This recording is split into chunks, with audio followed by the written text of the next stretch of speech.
Dinasti Ayyubiyah ini sesungguhnya dinasti yang secara umum sejarahnya itu banyak terkait dengan peristiwa-peristiwa perang salib, ya, peristiwa-peristiwa perang salib. Oleh karena itu nanti kita lihat periode kedua, karena kajian kita sesungguhnya sekarang ini pada periode kedua, namun saya akan sedikit flashback, memberikan sedikit gambaran pada periode pertama, yaitu ketika Salahuddin Al-Ayyubi mengikuti pamannya Asaduddin Syirkuh yang saat itu diperintah oleh Nuruddin Zangki untuk ke Mesir, ya. Ke Mesir waktu itu dikuasai oleh dinasti Fatimi. Lalu kemudian Salahuddin Al-Ayyubi ini melihat keadaan Mesir. Nah, Nuruddin Zangki dengan memerintahkan jenderalnya Asaduddin Syirkuh ini paman dari Salahuddin Al-Ayyubi, dibawa itu ponakan, dibawa untuk melihat ini keadaan. Saat itu masih muda, masih 20-an. Lalu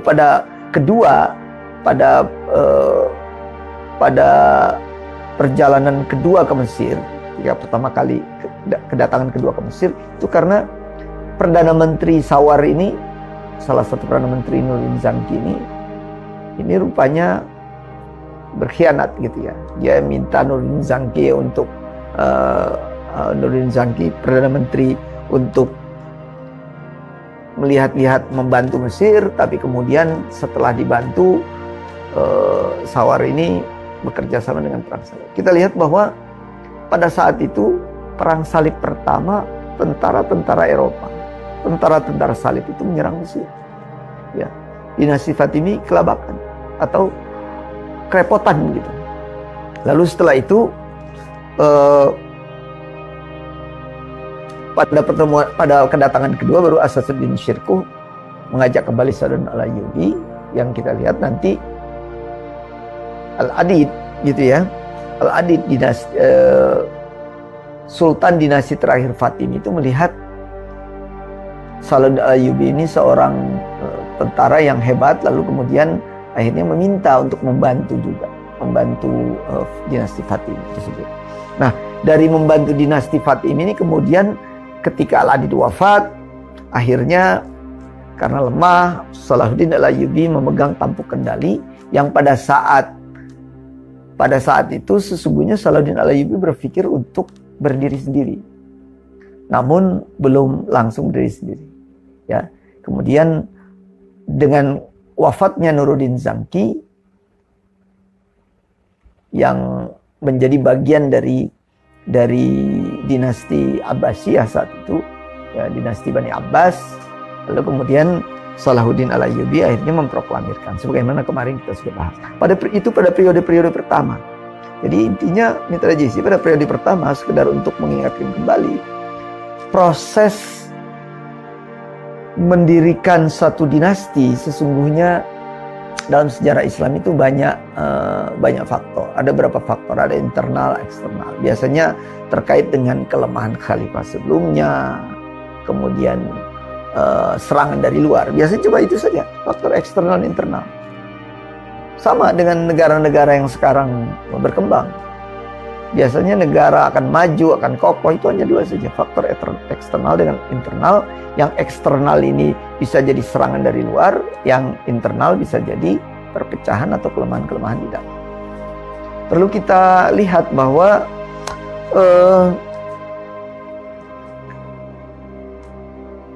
pada saat itu peperangan-peperangan yang terjadi tidak seperti sekarang. Kalau sekarang itu mungkin peperangan, walaupun ada peperangan, tapi lebih banyak peperangan pemikiran. Peperangan penguasaan ekonomi, penguasaan politik, sosial, dan lain sebagainya. Peperangan dalam konteks perang betul-betul lebih banyak pada masa-masa dahulu. Ya, kenapa? Karena memang selain politik dan ekonomi juga masa dahulu mungkin karakternya karena memang pada saat itu belum ada konsep negara, yang ada adalah konsep-konsep kesultanan atau tribal konsep. Ada juga konsep suku-suku gitu ya. Jadi biasa berperang. Maka pada saat itu penguasaan biasa terjadi, sehingga pada masa kedua ini ketika ketika Nuruddin Zangki wafat, digantikan oleh putranya bernama Ismail Malik Shah ya. Beliau Ismail Malik Shah ini terjadi konflik-konflik dalam istana itu di ke dinasti Abbasiyah itu ya, bagian dari di istana Nuruddin Zangki. Lalu kemudian karena Salahuddin Al-Ayyubi di Mesir, akhirnya Salahuddin Al-Ayyubi memproklamirkan. Pada saat itu kan Nuruddin Zangki kan tidak di Mesir gitu ya. Sehingga kita bisa melihat memang beberapa hal terjadi, kemungkinan untuk berdiri sendiri itu apabila wilayahnya itu tidak di satu tempat, lalu kemudian pusat gitu ya, itu mundur. Sebagaimana ketika untuk kasus Indonesia, ketika awal kemerdekaan itu pusat ada konflik, ada konsolidasi, daerah-daerah berusaha untuk memisahkan diri. Itu merupakan satu tabiat ya, tabiat dari munculnya suatu imperium atau dinasti baru. Ibnu Khaldun juga menerangkan ini dalam kitab Muqaddimah itu, biasanya dinasti-dinasti itu muncul dan berkembang itu ada beberapa faktor, diantaranya apabila pusat lemah, maka biasanya bagian-bagian kecil ini melihat kelemahan itu, untuk menyelamatkan wilayahnya dahulu, mereka bisa menghitung-hitung untuk apakah nanti memberontak atau membuat proklamasi bahwa mereka berdiri sendiri, sehingga mereka siap untuk menghadapi kalau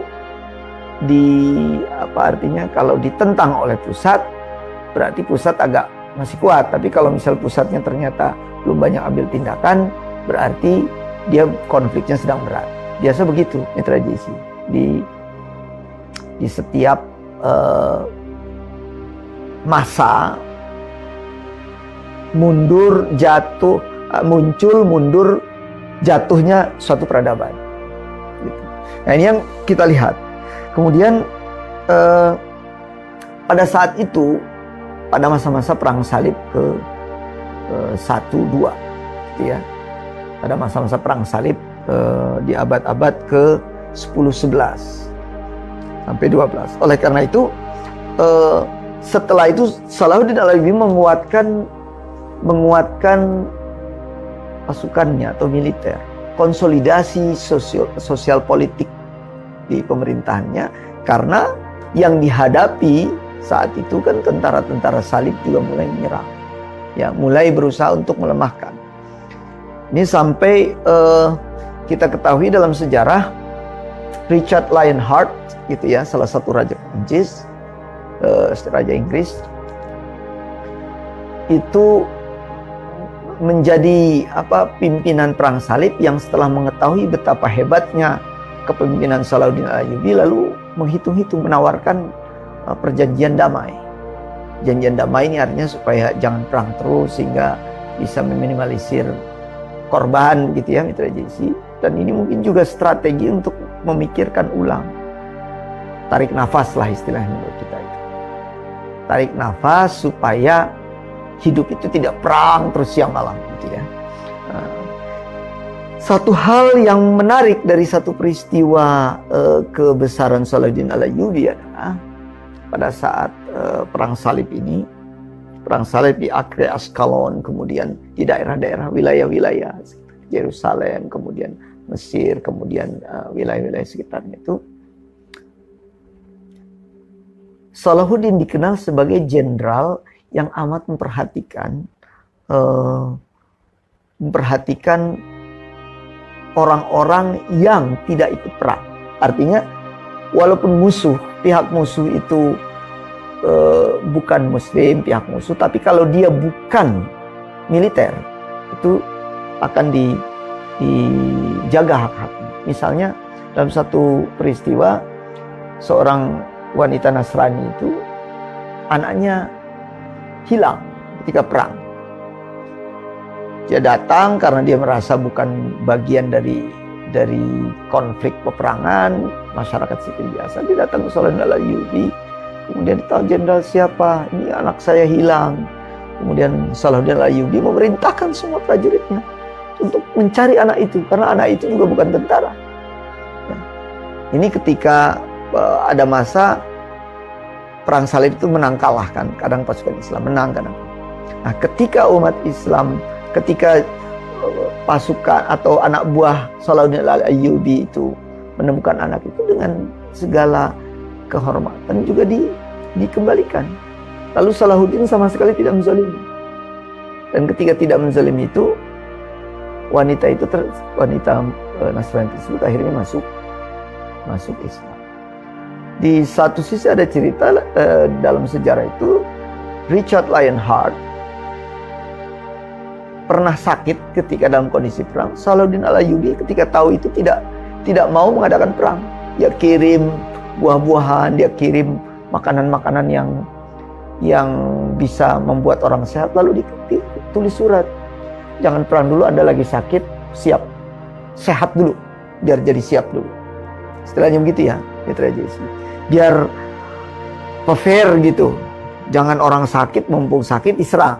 Nah, ini bagaimana keluhuran akhlak pribadi Islam itu tercermin tidak hanya pada kasus-kasus ibadah mahdhah atau ibadah yang jelas sholat, puasa, zakat, tetapi juga bagaimana memperlakukan musuh, gitu, memperlakukan lawan.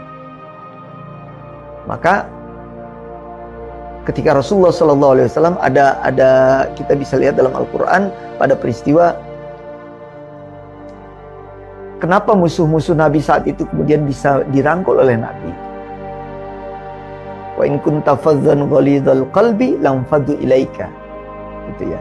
Jadi ada ayat Al-Quran ini menegaskan kita nggak boleh terlalu keras sama musuh kita. Kalau memang dia sudah kondisinya tidak bagus, kita harus lemah lembut juga ke mereka. Sehingga dengan demikian mereka akan berbalik kepada ajaran Islam yang benar. Itu sebenarnya dicontohkan oleh Nabi, dan ini yang dilakukan oleh Salahuddin Al-Ayyubi. Maka Salahuddin Al-Ayyubi terkenal sebagai salah satu jenderal perang yang ditulis oleh sejarawan-sejarawan Eropa, jenderal perang Islam abad pertengahan yang besar, gitu ya. Kenapa? Karena Salahuddin Al-Ayyubi berusaha untuk tidak melakukan kezaliman dengan misalnya ketika perang itu kalau sudah menang itu membantai. Salahuddin tidak mau membantai penduduk lokal atau prajurit atau tentara musuh yang sudah kalah. Coba kita lihat mitra JC ya.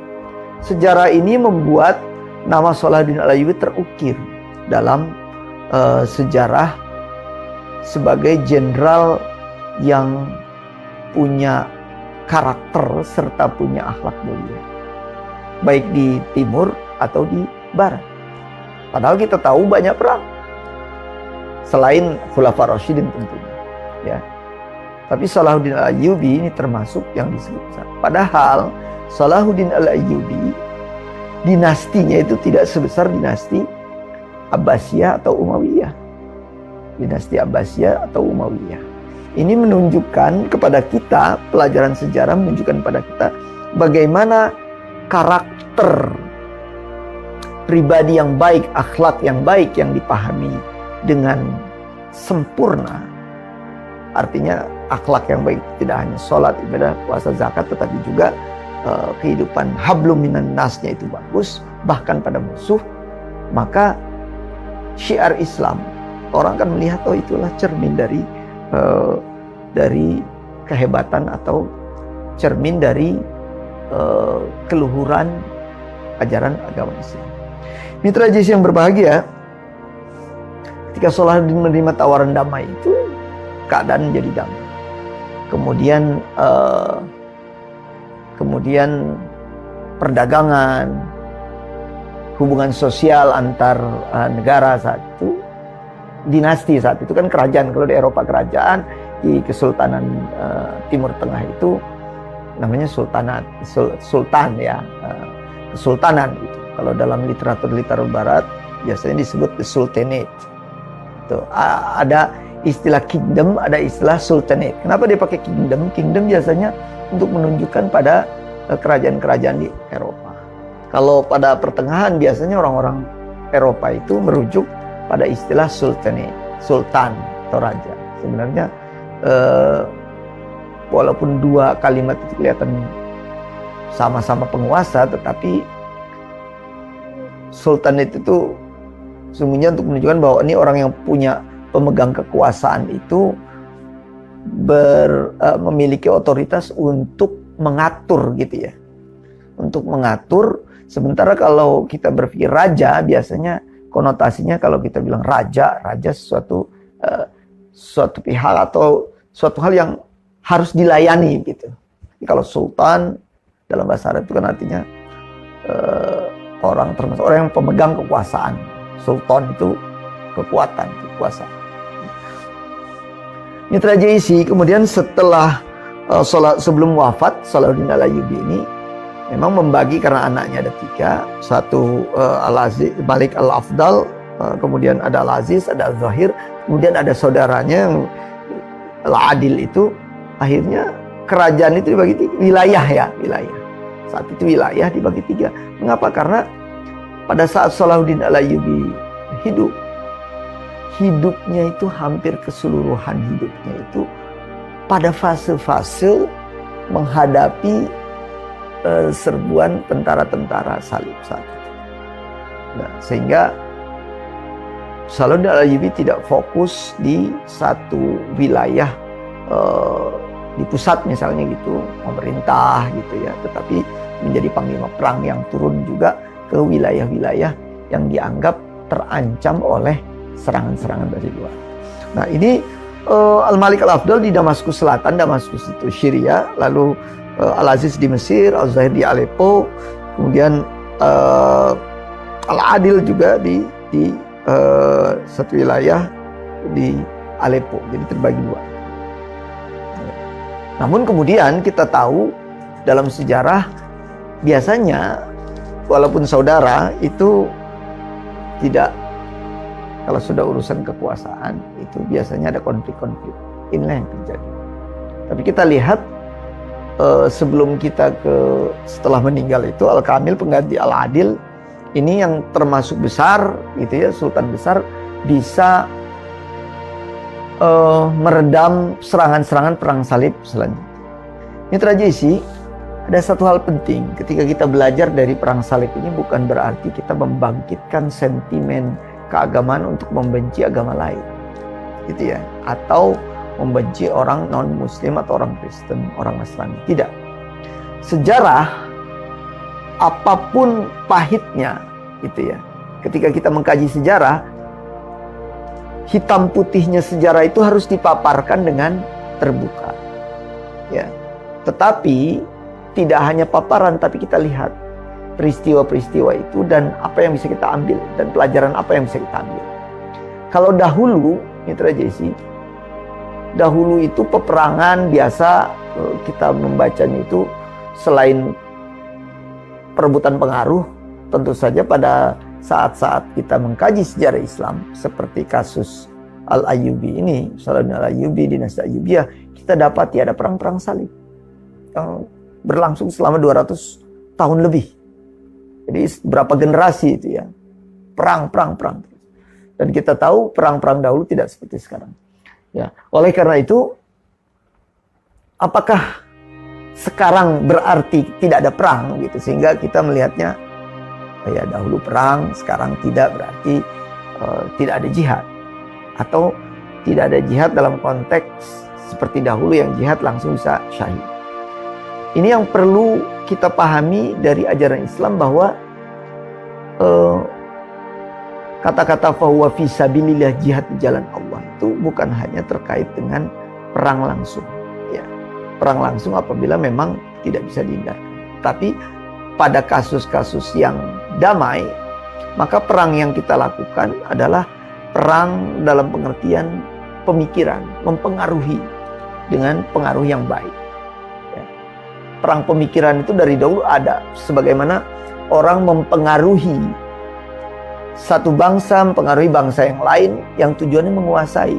Ada penguasaan yang sifatnya baik, ada penguasaan yang sifatnya imperialis atau mengkolonisasi, kolonial, supaya dia tunduk, supaya orang yang menguasai itu mendapatkan keuntungan materi yang banyak, itu aja sih. Tapi ada juga yang berniat untuk menguasai pemikiran baik, tetapi maksudnya diberikan supaya dia bagus. Ya, inilah yang harus kita lakukan di era-era modern sekarang ini, di mana otomatis orang berusaha untuk mempropagandakan pemikiran. Maka dalam Islam itu berarti pemikiran yang baik yang harus dipropagandakan. Misalnya bagaimana memahami Islam dalam kaitannya dengan hablum minallah, hablum minannas. Islam sebagai rahmatan lil alamin. Tidak hanya Islam yang menyebarkan ancaman dan kebencian, tetapi harus dilihat Islam yang ramah, Islam yang menebarkan rahmah atau rahmat bagi semesta alam. Tapi di satu sisi Islam yang tegas apabila memang ketegasan itu diperlukan. Tetapi Islam yang ditampilkan juga harus disesuaikan dengan ajaran Nabi, bahwa ada masa-masa Islam harus tegas, ada masa-masa harus melihat kondisi masyarakat. Ya, dalam urusan tauhid tentu saja harus tegas. Tapi dalam pelaksanaan tauhid, adaptasi dengan kebudayaan-kebudayaan lokal, dengan masyarakat yang ada itu diwujudkan dalam metode-metode dakwah. Bagaimana kita menganggap manusia itu seluruhnya saudara. Ada saudara basyariah, ukhuwah basyariah, tetapi ada persaudaraan Islam, sehingga kita memandang orang yang bagi kita itu mungkin ini perlu mendapatkan dakwah, sentuhan dakwah atau pengetahuan tentang bagaimana Islam sebagai agama yang mengajarkan tauhid itu menjadi dasar bagi kita untuk menyebarkan Islam yang ramah, rahmat lil alamin. Mitra JC, itulah gunanya mengapa sejarah itu menjadi sangat penting dipahami, tidak hanya diketahui. Ya. Dipahami dengan betul, dengan kajian yang mendalam, sehingga apa-apa yang mungkin kita lakukan salah di tahun-tahun berikutnya bisa kita perbaiki di tahun selanjutnya. Nah, kita melihat pada masa setelah Salahuddin Al-Ayyubi wafat, kemudian Al-Kamil dari saudara Salahuddin Al-Adil ini, saudara Salahuddin Al-Ayyubi kemudian wafat juga, lalu Al-Kamil sebagai menggantikan putra dari Al-Adil ini mulai membentuk kekuatan-kekuatan, karena kita lihat pada saat itu perang salib masih terjadi, ya.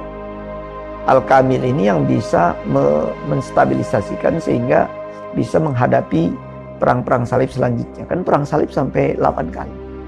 Ya, perang salib pertama, kedua, ketiga, terus itu selama 200-an tahun. Ya, selama 200-an tahun. Nah, untuk kita yang saat ini hidup di zaman modern, perangnya juga sebenarnya sama. Berpuluh-puluh tahun dari kita kecil sampai kita dewasa.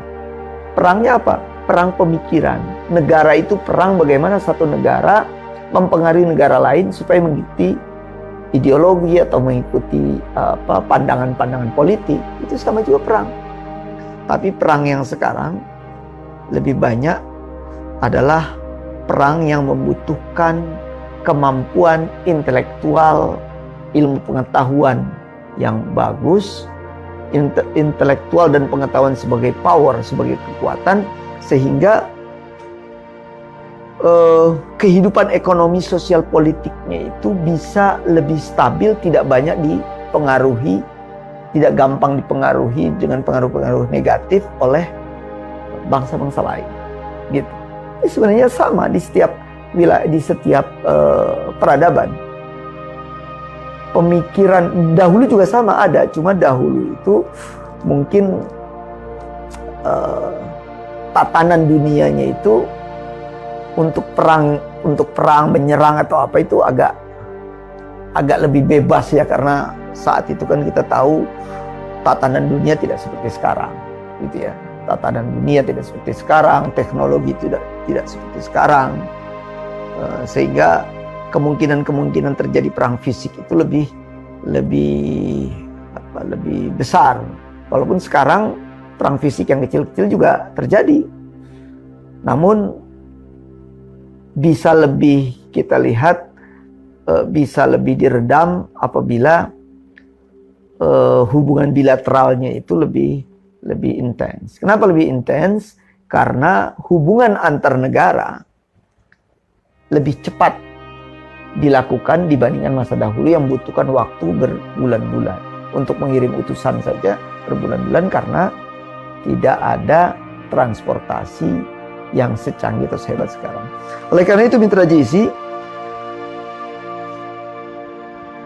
dari pelajaran atau kajian sejarah yang kita lakukan, kita lihat pada masa ini Salahuddin Ayyubi atau pada masa dinasti Ayyubiyah ini, kemajuan bisa dicapai sama kemajuan di pengetahuan, arsitektur, militer, sosial, politik lebih stabil. Namun kemudian nanti akan ada masa kemunduran. Yang jadi permasalahan adalah bagaimana kita memperpanjang masa kejayaan itu. Kalau tidak mengerti sejarah dengan baik, maka dia tidak bisa melihat masa depan. Ya, seorang sejarawan Inggris itu namanya Arnold Toynbee, dia pernah mengatakan, "We can understand of our own future through the study of the past." Kita bisa melihat ke depan sejarah itu, masa kejayaan kita itu dengan melihat masa lalu. Ini Arnold Toynbee abad 19. Quran sebelumnya menyebutkan, "Fasiru fil ard fanzuru kaifa kana aqibatul ladzina min qablikum kanu asyaddu minkum quwwah ya wa aktsaru amwala." Kamu lihat itu, lihat pelajaran-pelajaran sejarah sebelumnya. Ada orang-orang yang lebih hebat, kekuatannya banyak, harta segala macam, tetapi dalam berapa hal mereka bisa hancur. Cepat hancur. Ada yang sudah lama tapi mereka merasa akan terus hebat, tapi karena mereka menyimpang dari ajaran Allah kemudian hancur. Nah, ini bagian pelajaran-pelajaran dari sejarah yang harus kita ambil sehingga ke depan mudah-mudahan Mitra JC dengan belajar sejarah ini kita bisa mencapai kejayaan minimal. Pertama itu individu. Bagaimana kita mencapai keberhasilan hidup, bagaimana peristiwa-peristiwa karakter serta tindakan-tindakan dari yang penguasa atau orang-orang mulia dahulu itu kita pelajari, sehingga minimal untuk diri kita. Kalau kebanyakan manusia paham seperti itu, akhirnya yang terjadi kemajuan itu bukan hanya individu tapi kelompok. Dari kelompok ini kemudian menjadi kelompok-kelompok kecil, kelompok besar, sampai pada tingkatan yang lebih besar, yaitu negara. Mitra JC yang berbahagia, demikian kajian kita. Untuk kajian minggu depan kita akan sampai pada kajian-kajian bagaimana terakhir dari dinasti Ayyubiyah ini, bagaimana dinasti Ayyubiyah mengalami kemunduran yang kemudian hancur. Ya, ketika hancur, lalu nanti akan kita pelajari dinasti yang lain. Karena dalam sejarah Islam itu banyak muncul dinasti-dinasti pada satu masa yang semuanya itu juga mencapai kegemilangan, namun ada yang besar, ada yang hebat sekali, ada yang termasuk bagus. Pada saat itu perlu digarisbawahi, Eropa itu belum dianggap negara-negara atau kerajaan-kerajaan yang maju. Oleh karena itu sebagai umat Islam, kebanggaan mempelajari, melihat kehebatan sejarah Islam itu jangan sekedar berhenti di kebanggaan, tetapi juga menjadi pendorong untuk kemajuan diri sendiri secara khusus dan kemajuan umat secara umum, sehingga kita bisa mencapai peradaban Islam yang kita idam-idamkan. Baldatun thayyibatun wa rabbun ghafur. Negeri kita, negeri muslim, negeri yang banyak penduduknya itu diridhoi oleh Allah. Baldatun thayyibah wa rabbun ghafur. Allah atau Rabbul Alamin memberikan ampunan. Karena dengan memberikan ampunan berarti Allah ridha dan kita bisa menjadi umat yang betul-betul menjadi umat penentu, khairu ummah, umat terbaik sebagaimana disinyalir oleh Al-Quran.